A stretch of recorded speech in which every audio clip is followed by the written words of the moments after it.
Josh, this is Simply Cinema, where we focus on the film, and today we're going to show off my big Blu-ray haul for the month of January 2024. The first month is already behind us, and so let's talk movies, talk cinema, and talk what we picked up this past month. I don't know how much I'm going to pick up throughout each month of the year, but this month I went to my college, which had disc replays around, and because there's not normally ones around my area, and so I always take advantage at a couple of them when I go out there and have some fun purchasing some items, some Blu-rays and DVDs for cheap. And so I counted 19 Blu-rays and 8 DVDs that are a compilation of the disc replay and Amazon. So let me know down in the comments below before I begin, what did you guys pick out, whether it's Blu-rays, DVDs, 4Ks, Funkos, whatnot. Let's just share our love for movies and nerd cultures all together. And so we're going to start off with the DVDs. Of course, with this replay,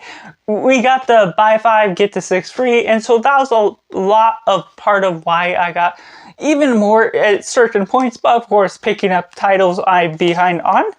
But of course, and so starting off, we have the Three Stooges collection, volume 1 and 2.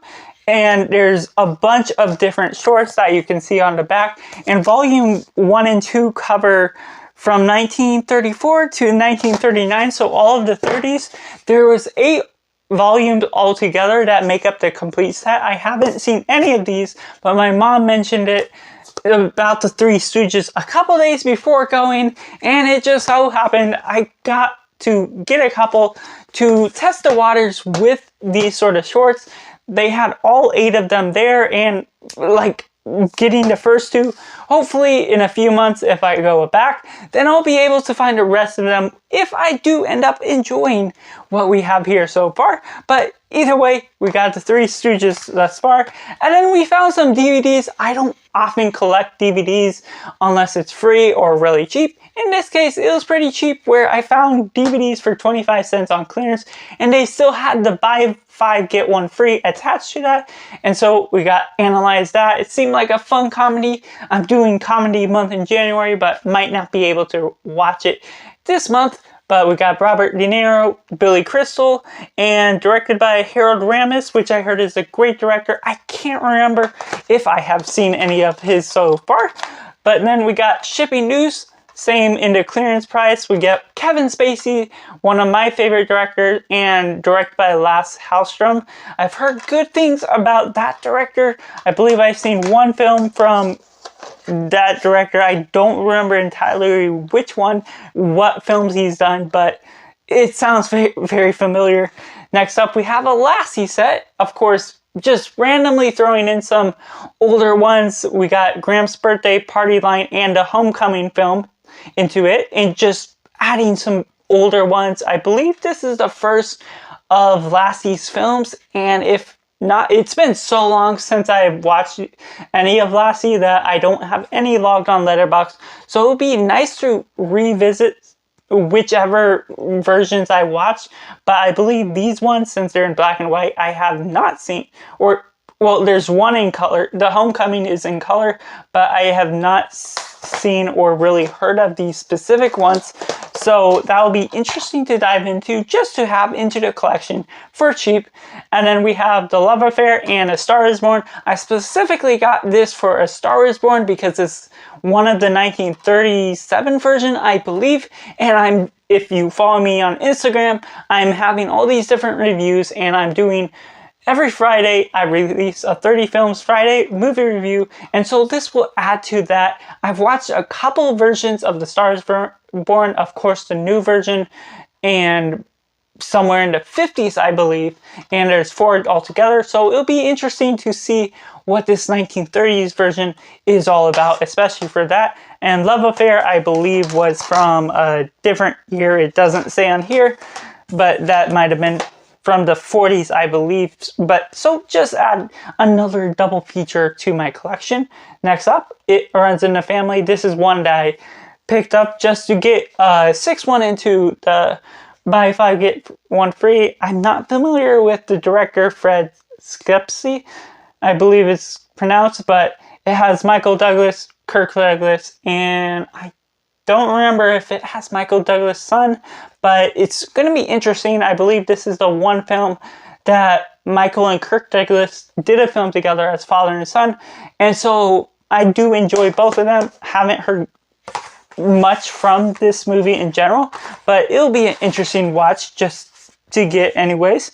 And then next up we have Pay It Forward. I think I've heard decent things about this. Either way, it's another movie with Kevin Spacey and Haley Joel Osment. I know he's a pretty good child actor from what I heard. I believe he was in The Sixth Sense. And from director Mimi Ledler. I haven't really heard anything about that, but why not add it to the collection for another Kevin Spacey and Haley Osment? And so we're going into a lot of the Blu-rays now. We're first going into what I picked up from Amazon.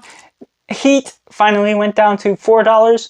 If you haven't seen, if I released the video, it's one of my favorite first time watches of the last year. And so I had to add this in, especially for being one of Merc with the Movies' favorite movies that I follow over on Instagram. He has a great page. Go check Merc with the Movies out. He may be watching this, but likely the best of Michael Mann's. And of course, I just seen recently it's leaving Netflix, so why not have this into the collection regardless?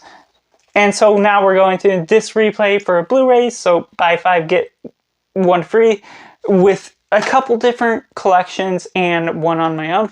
And so first we got Schindler's List. I'm not typically into collecting things that make it a thicker set just to keep most of my set pretty consistent, but Schindler's List is the only one there. Like, they didn't have a normal case, so might as well get in. Maybe there is some extra special disc or something in there that will make it worth it, even if it is. It just might as well add Steven Spielberg into the collection, and I do really enjoy that film. Of course, not enjoy in the fun, lighthearted sense, but for the filmmaking perspective, I've seen it once. It's really great.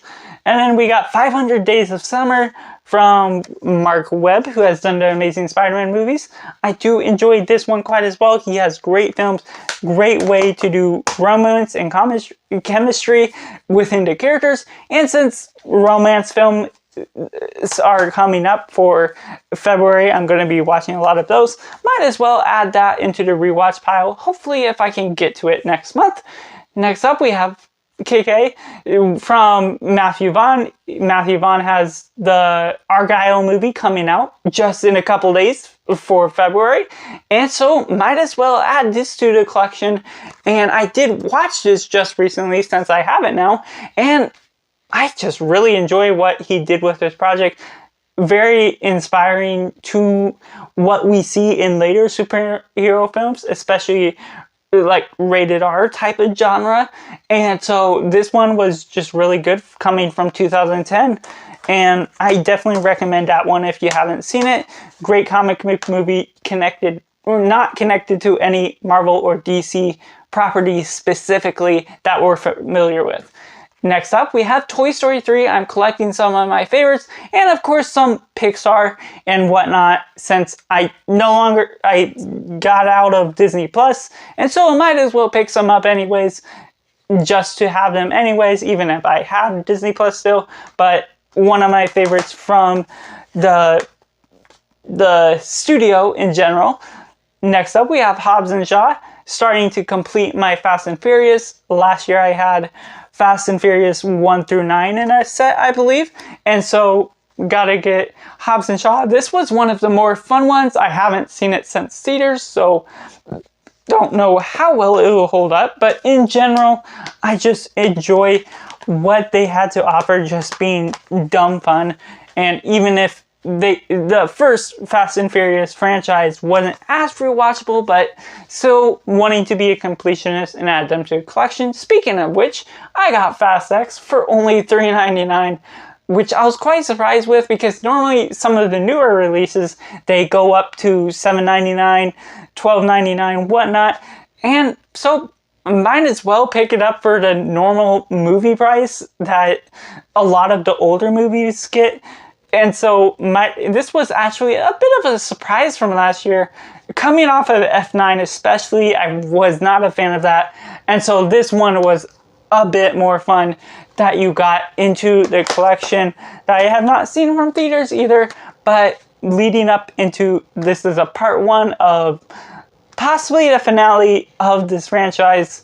You're just getting some dumb fun at this point. And some of it's hard to really digest what they're going for. But Jason Momoa, especially in this movie, was a great villain. He just gave off such a great performance for the dumb fun nature of this franchise. Of course, next up we have The One I Love. Now, I don't always blind buy, but of course this was fairly cheap, just getting a disc replay. It has a similar look to Ordinary Love and The Lovers that I do really enjoy those two films. And so romance films that have a look like this and being just a romance drama in general definitely sounds like one I need to check out. Just in general, I know it's on Hulu as well, but might as well add that to the collection. I almost have at least giving it a 4 or 4.5. I'm assuming. If not, it could be another 5 out of 5. That I just really love those. Just the vibe it gives off from the poster. And next up we have The Kingsman 1 and 2. I was hoping to get the third, but I wasn't able to find it. But I was able to find the third at my library, so it kind of all worked out, even if I want to pick that up eventually. But just to save money now, we got the first two. Really have a lot of fun with the first one. I wasn't as big a fan of the second, but I'm going to be rewatching this before or after seeing Matthew Vaughn's new movie, following along the lines of KK, and just getting to re-experience this movies will be quite an adventure, and hopefully I like the second one a bit more this time around. And coming up, we have this Suicide Squad, not The Suicide Squad, from David Ayer, and I did have a lot of fun with this back in the day.